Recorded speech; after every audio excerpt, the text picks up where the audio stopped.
Hey there, stranger. Remember me? I'm that stranger who stalks your sanity.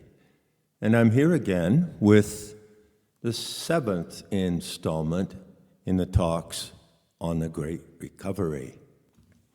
And the title this time is The Rule of Thamus. Now, I take that title from a citation that I'm using, which comes from the dialogues of Plato, specifically from the Phaedrus, and the closing passage of that dialogue, which was written about, 25 centuries ago. My purpose in citing this ancient text is to alert you to the imperative responsibility in recovery, to recover from the spell of IT and AGI, from what I call archontic intelligence, not artificial intelligence. There is no such thing as artificial or non-living intelligence. All intelligence is alive.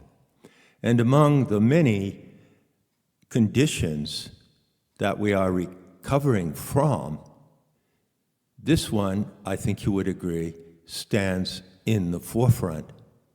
The spell of IT has become particularly strong over the last year or so. Why? Well, in December, or November, I think it was, of 2022, those nerdy technocratic wizards out there released open source AI. And this led to a tremendous escalation in the use of AI, the proliferation of certain tools such as chatbots, ChatGPT, NVIDIA, Midjourney, and accessories to AI which afford the world certain tools of simulation. And so there has been a tremendous escalation in the discussion around this technology and in the availability of these tools since open source AI was released in November of 2022. By the way, let me know how the sound quality is coming through in these talks. I had to change my sound system due to recording issues, and I just put that sponge type muffle on the microphone, which I believe prevents it from making that slight percussive noise at certain words. So let me set the scene for you before I read this passage, which is not long. The scene is rather special. Scholars of antiquity, and scholars particularly of the Platonic dialogues, will tell you that the Phaedrus is the only dialogue that Socrates has that occurs outside the city of Athens. So as the story goes, one day, he and his good friend, Phaedrus, decided to take a stroll.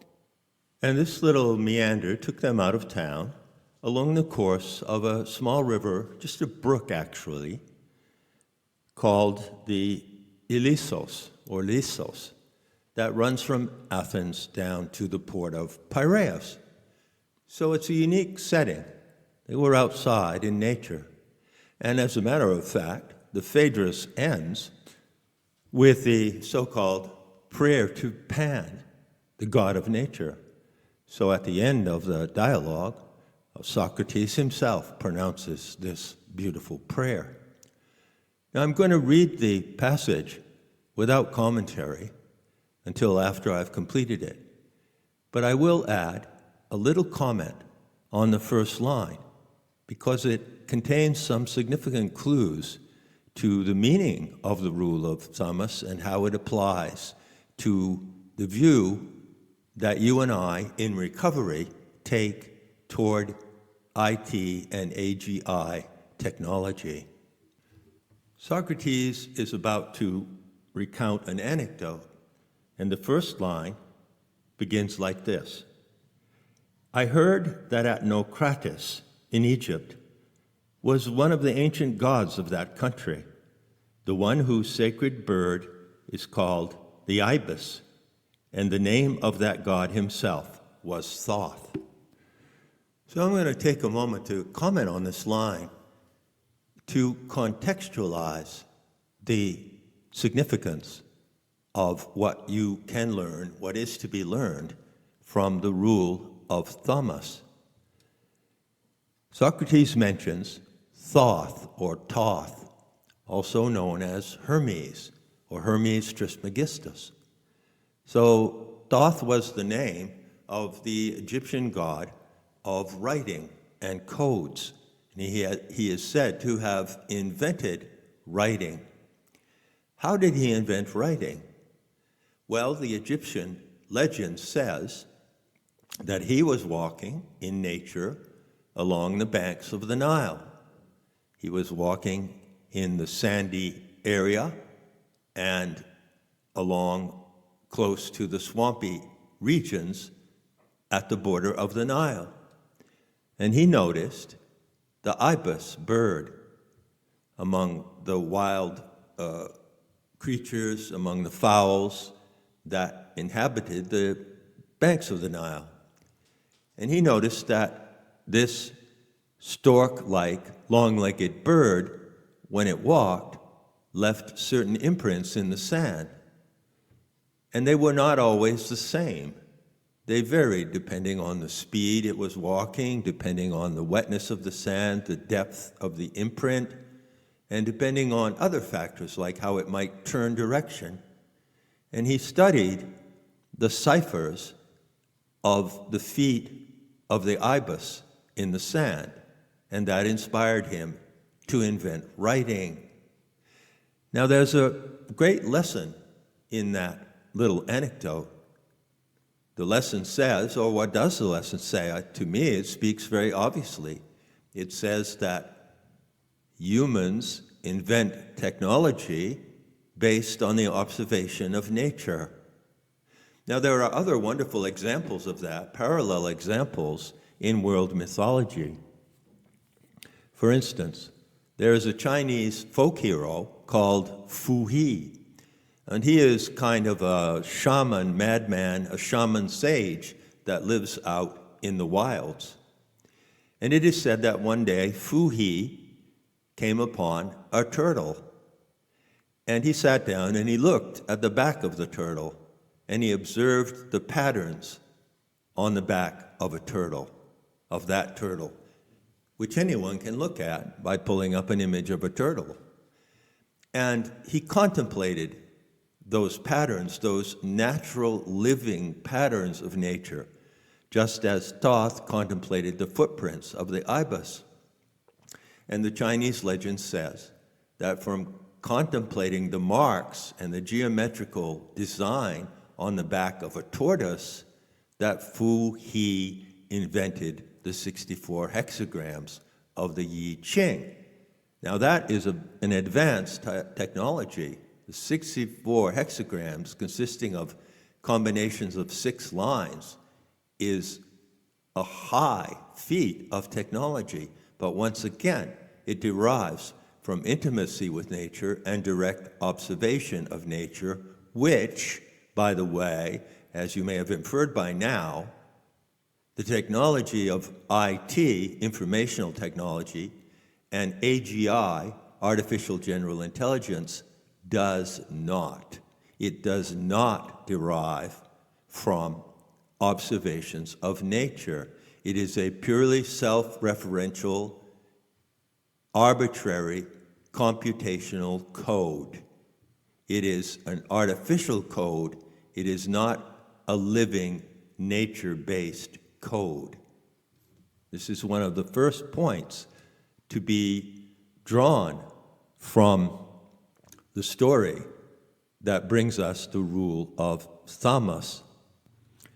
The ongoing argument about the pros and cons of technology, which I'm going to bring up after I read the passage, centers around the claim, in many cases, that artificial technology, AI, will equal and surpass human intelligence. But it can never do so, because human intelligence is part of the living design of nature. We have human intelligence due to being part of nature, being products of the living intelligence of the planet itself. And whatever codes and symbols, forms of writing, in forms of visual and textual description that we invent, such as mathematics, comes from the living intelligence and the observation of that living intelligence. AI does not. It cannot achieve agency. It cannot achieve appetency, which is to say, having appetite, desiring and wanting and tasting things and appreciating sensorial impressions, tastes, colors, whatever. It lacks common sense, and it even lacks moral sense. But I anticipate a little in that critique. I'll return to that after I read the complete passage. So here it comes. Socrates: I heard that Socrates in Egypt was one of the ancient gods of that country, the one whose sacred bird is called the ibis, and the name of the god himself was Thoth.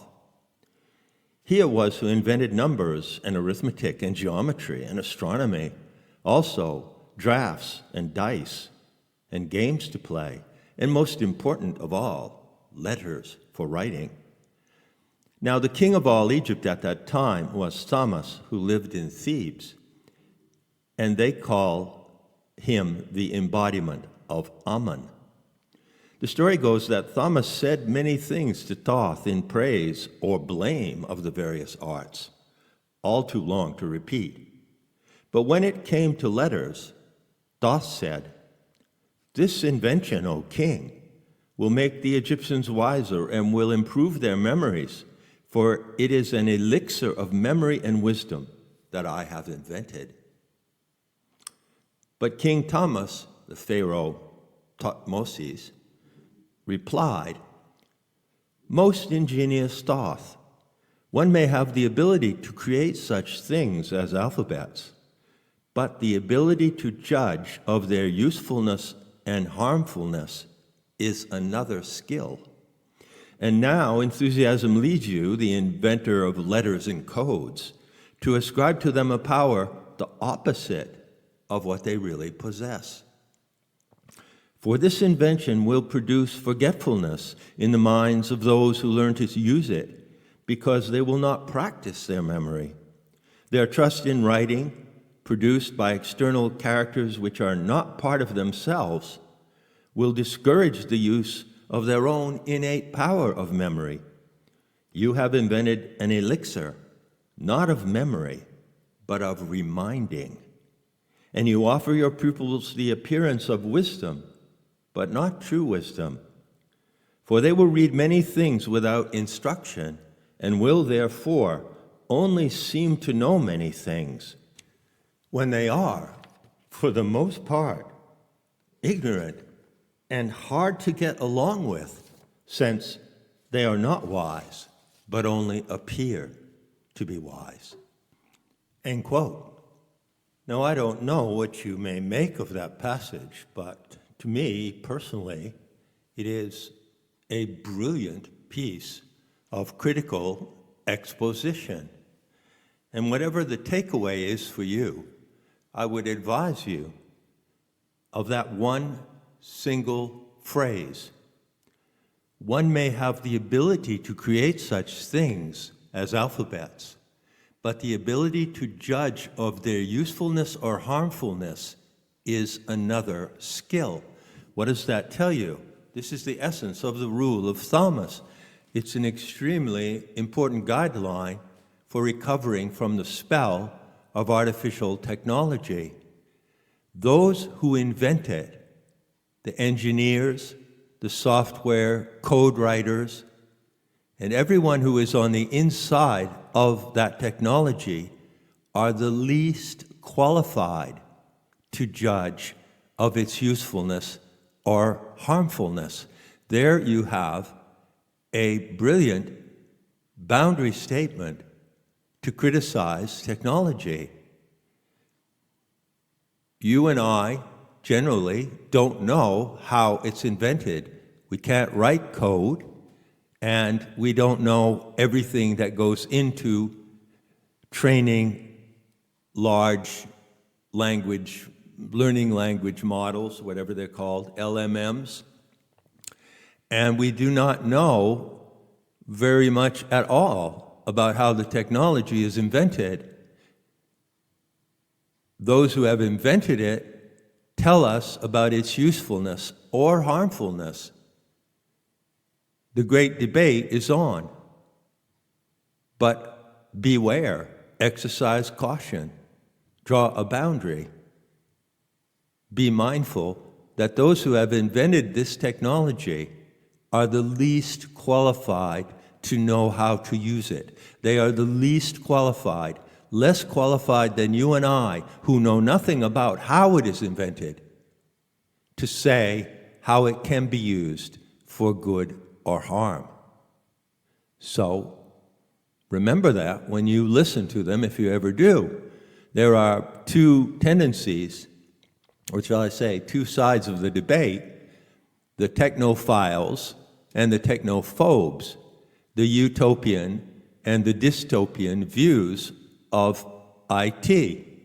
So you hear the hype coming from the inventors and the users of it, those who can profit financially from selling it to you. You hear the hype of the technophiles, and they present a utopian vision of the future based upon running everything on IT. On the other side of the argument, you hear the technophobes. These are also, certain of them, are people who are involved in inventing and developing the technology. And they warn you about the dangers. They warn you about the dystopian effects of that technology. But the rule of Thamus tells you, don't listen to what either of those parties is saying, because they are less able to judge the effects and use of this technology than you are. You are the one who decides the future of this technology, one person at a time, one individual at a time, by the choices you make in your life regarding how you use it. And you don't have to listen to either the utopian or dystopian hype about it to make up your mind of how you choose to use it. By the way, while I'm on this jag, I would like to debunk something that has been said and has been treated as truth, as a brilliant revelation about mathematics, okay? So computer language, software language, is actually just a combinatorial process based in math. It's a hybrid between math and writing, the two arts introduced by Thoth. And so you may have heard it said in a rather glorious fashion, mathematics is the language of nature. Nope, definitely not. Mathematics is definitely not the language of nature. I remember the first time I heard someone say that, one of these scientific pundits on the internet, and he went on to say how glorious it is that now that we are able to penetrate into the deep fabric of nature, that is the living wonder of the natural world of the planet, although he didn't say that, now that we're able to do that, lo and behold, what do we find? It's all written in computer code. No, it ain't. It is absolutely not written in computer code. Mathematics is not the language of nature. It is a language invented by human animals based on their observations of certain natural processes in order to track and compute those processes. But what humans invent to track and compute the processes of nature and so-called laws of nature are not the laws of nature.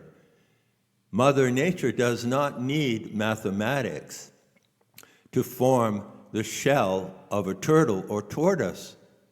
She does not need mathematics to manifest the golden section and the logarithmic spiral in hundreds of different examples of nature, such as the distribution of the seeds in the head of a sunflower, the curl of the antlers on an elk or a deer.